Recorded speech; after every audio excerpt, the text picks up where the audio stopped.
This is the German cemetery of Miitary, and I'll tell you a little bit about that in a minute. But just to finish off on the battle of the Hindenburg outpost line, in this battle the 1st and the 4th Australian Divisions breached the forward edge of the main German defensive lines across the whole Picardy region of northern France.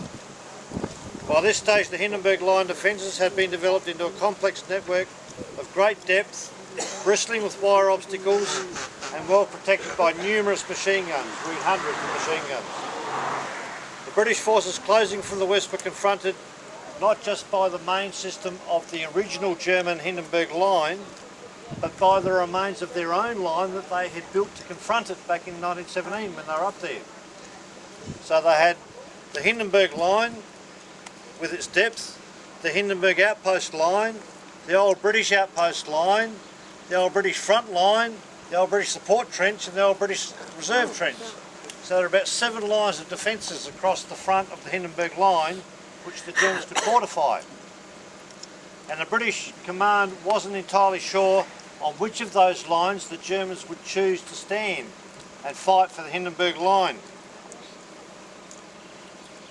The British lines obviously were overrun by the Germans in their advance in March and were left empty for the 6 months since then. They had been occupied by the enemy and incorporated into the overall system.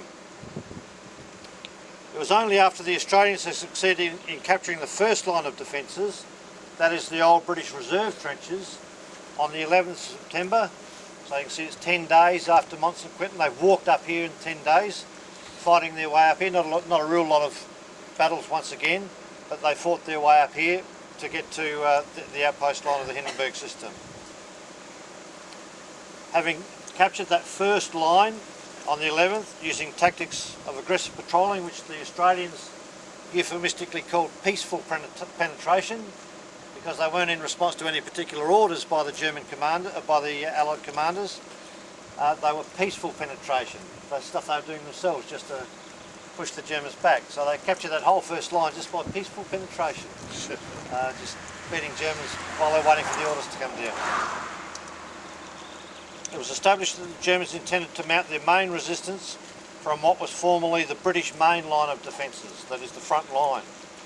Behind this, the old British and German outpost lines had been merged into a single system to house reserves that could be brought forward to the old British lines to reinforce it.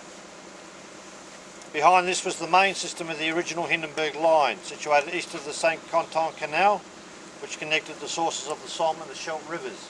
And we'll see that after lunch when we go out onto the Hindenburg Line. It was built partly over the Bellicourt Tunnel, which we'll visit, through which the canal ran, and further systems known as the Norre and Beaurevoir Line further to the east. Although these were only held by emergency garrisons, if at all. But we still had the Australians still had to fight through the Beaurevoir Line. That was their last battle. Recognising the colossal strength of the whole complex confronting his forces, the British 4th Army Commander, General Sir Henry Rawlinson, obtained approval from Haig to make a deliberate attack against the old British lines, aimed in the first instance at determining whether it was possible to break through to the main Hindenburg Line. This meant piercing the German defences at least as far as the old Hindenburg outpost line, from where it would be possible to overlook the rest of the formidable system and then plan for how they were going to break through it.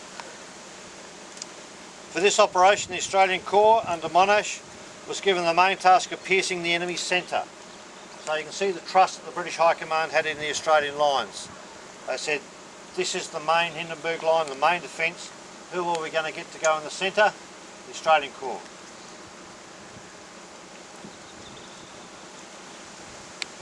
The British 3rd and 9th Corps on the Australians' northern and southern flanks respectively had supporting roles in supporting the flanks of the Australians as they pushed forward in the centre. Following a very heavy artillery barrage, General Monash launched his attack at dawn on the 18th of September in drizzling rain and dense fog.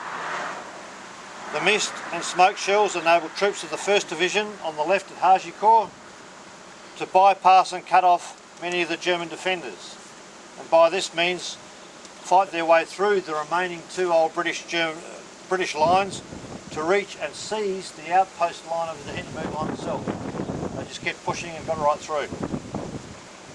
The 4th Division, advancing on the southern flank, down here at Le Verger, used the gains made by the 1st Division to gain entry into the German trenches. So the 1st Division in the north had broken through the Germans and kept pushing. The 4th Division said, "You beauty, we've got this trench system that's empty." They came up to their northern flank and then came down the German trench system in their own trench system.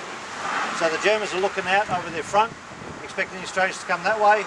Next thing, the Australians are coming down their own trench system saying, "G'day, we're here," with bayonets and bombs. So they were able, the 4th Division was able to advance down through that trench system all the way back down to Le Verger. And they bombed their way down that line to take their objective. The Australian casualty toll of 1,261 was considered relatively light for the type of fighting in which the 6,800 Australian troops of the 2 divisions found themselves involved. Moreover, they had taken 4,300 prisoners, German prisoners, these 2 understrength divisions, and captured 76 artillery guns. Progress by neither of the flanking corps, the 9th and the 3rd on either end, was as advanced or complete as what the Australian Corps managed to achieve. So you can see here once again that the Germans just cannot withstand the Australian assaults. There's a couple of little quotes I'll give you here. There was, as the Australians were taking prisoners, they came across a regimental aid post where the German doctor was there with his wounded, and they interrogated the doctor as to what's going on, where's the rest of the Germans, etc. And he said,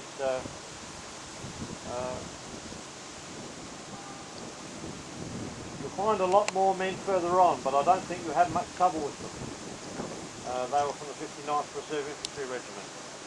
We call this day the blackest day in the history of the regiment. The losses were frightful. Just out of their regiment, 4 officers and 38 others were killed or wounded, and 24 officers and 617 other ranks were missing, i.e. surrendered. They never saw them again. The whole regiment basically surrendered. Frightened Germans ran past the leading company of the 11th Battalion saying, "Which way? Which way?" Down there. They weren't staying to fight, they just saw the Australian. "Which way do I go now?" "Go back to your prisoners." And off they went, ran to the Australian rear. So that was the demoralisation, if you like, by that stage. And as I said to some of you last night, some of the German officers who were captured by the Australians, when interrogated by the Australian intelligence officers, they said, "Our men just won't stand and fight the Australians anymore." So when they hear the Australians are coming up to face them, they just melt away. We can't get them to fight you because they just know they're going to get done. Such was the dominance of the Australian Corps at that time of the war. Just a little bit about this cemetery. This is called the Miitary Soldaten Friedhof. Spell that for us. SOLDATENFRIEDHOF. I got Soldaten. What's the... I'll give it to you later. Okay. Soldaten? Yeah, now.